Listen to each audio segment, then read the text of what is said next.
right now, I mean, your brain is lying to you. It really is. It's telling you that those 50 browser tabs you have open are a good thing. And, the 3 podcasts you've got queued up on your phone. Yeah, or that beautifully organized notebook of ideas sitting on your desk. Exactly. You look at all that and you think it's proof that you're making real progress.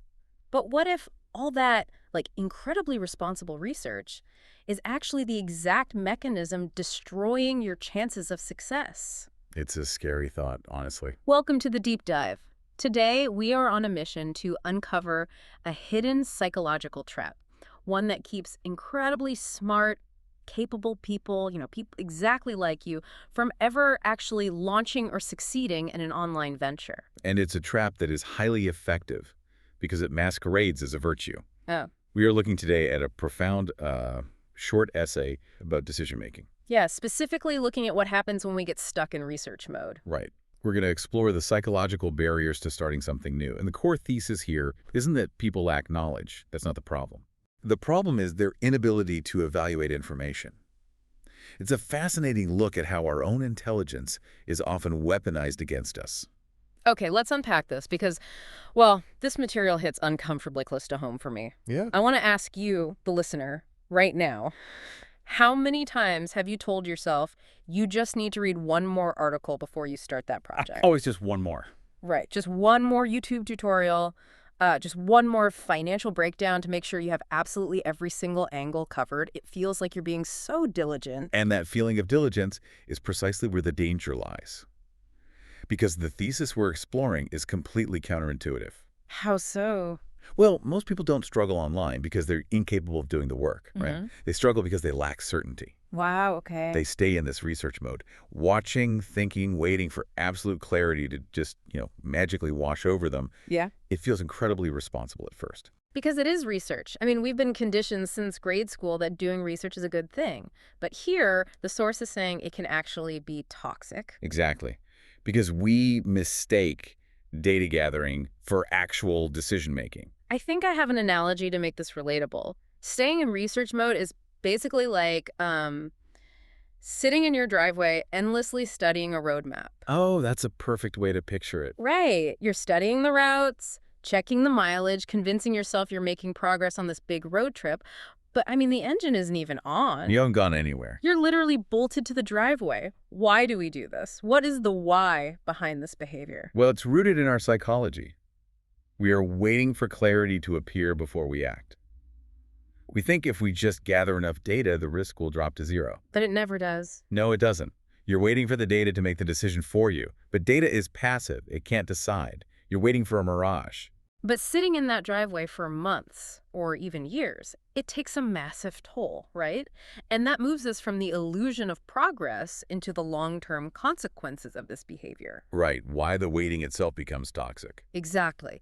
Because as weeks pass and then months pass, the clarity you're waiting for never materializes. Instead, hesitation and unsureness take over. There's a pivotal quote from the source that highlights this perfectly. They write, "Not because the opportunity disappears, but because your confidence slowly does." That is so heavy because your confidence slowly does. You stay in this middle ground. You refuse to say yes, but you also refuse to say no. And the result is you start questioning yourself. Right. You start wondering if you've missed your chance entirely or if you simply don't have what it takes. Okay, wait a second. I have to push back on this premise. Isn't more information supposed to build confidence? Why is the source saying it destroys it here? What's fascinating here is that the confidence drain doesn't come from the facts you're learning. It happens because you've been sitting in indecision for way too long. Oh, I see. You're confusing a lack of action with a lack of capability. It's totally subconscious. So we essentially trick ourselves. We think, if I were really capable of pulling this off, I would have done it by now. Exactly. Since I haven't done it, I must be bad at it. But that's not objective reality. You haven't failed at the task, you just haven't made a choice. That makes a lot of sense. You're carrying the psychological weight of the middle ground. Right. It's rarely a spectacular failure that destroys our self-image. What really breaks us is that quiet, relentless erosion of belief when we just keep delaying things. So if standing still and researching endlessly bankrupts your confidence, the logical next step is to just leap, right? Well, that's what everyone tells you to do. Yeah, every modern internet guru is yelling, try that, or jump in and figure it out. But if we look at the insights we're exploring today, we kind of have to pull the emergency brake on that advice. We really do. The source heavily critiques that modern online advice. So the move fast and break things mantra that the internet loves is actually harmful according to this text. It is. And the source emphasizes that it should feel wrong, Mhm. particularly for people over 55. Okay, why that specific demographic? Because someone in their 50s or 60s usually has a nest egg. They have decades of life experience. The stakes are entirely different for them compared to a 22-year-old. Right. A 22-year-old can bounce back if they break things. Exactly. So when an internet marketer tells someone with a lifetime of experience to just jump in and hand over their credit card, their instinct to hit the brakes isn't fear. It's earned wisdom. Yes.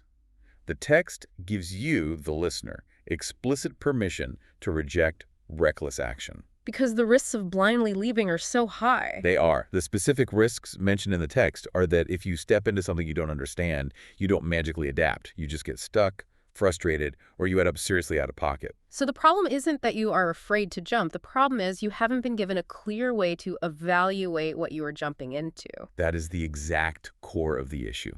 Which brings us nicely to the ultimate solution proposed by the source. The evaluation framework. This is a real paradigm shift. It requires changing the fundamental question we ask ourselves. We have to stop asking, what should I start? Right. And start asking, how do I evaluate this properly before I commit? So what does this all mean? Like, practically speaking, how do we evaluate something properly? Let me use an analogy here. I like to think about it kind of like buying a house. Okay, yeah.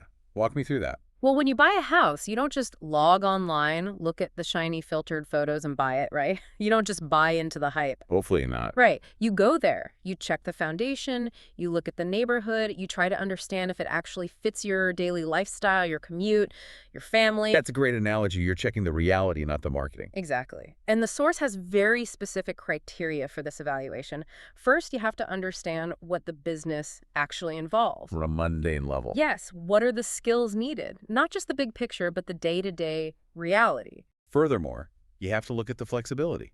What happens if life gets in the way? What is the real support behind the venture? Are you just left on your own after you pay? Exactly. And crucially, there are personal fit elements. Right, like your own pace? Your pace, your comfort level, and your specific way of learning. You have to evaluate all of this realistically. If we connect this to the bigger picture. Well, if we connect this to the bigger picture, clarity doesn't come from thinking. It comes from evaluating well enough to say a definitive yes or no. And both are completely valid answers. Absolutely. The source emphasizes that getting out of the middle is what stops the second guessing. A firm no is just as powerful as a firm yes. I love that. Yeah. We usually think that if we research something and decide not to do it, we wasted our time. But arriving at an evaluated no is actually a huge victory. It is a victory because it gets you out of the toxic middle ground. It stops the confidence drain. Wow. This has been such a profound shift in how to look at taking action. We started by examining the trap of responsible research, where you just sit in the driveway while your confidence slowly evaporates. And then we recognize the danger of the overcorrection, right? That pressure to just take a reckless blind leap. Which leads to getting stuck or losing money. But the true path forward is this evaluation framework, testing the reality of the opportunity, the personal alignment, the skills needed before you commit anything. So to you, the listener, remember to step back, slow down. Yeah. You need to change your approach to decision-making itself. Absolutely. And as we wrap up this deep dive, I want to leave you with one final provocative thought to mull over, something that builds on the text but that we didn't explicitly debate today. Go for it. We talk about how both yes and no are valid outcomes of a good evaluation. But consider this.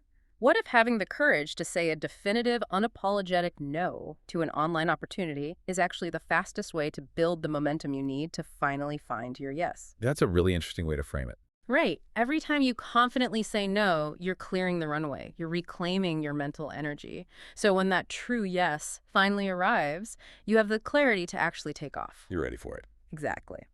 Thanks for joining us on this deep dive. We'll catch you next time.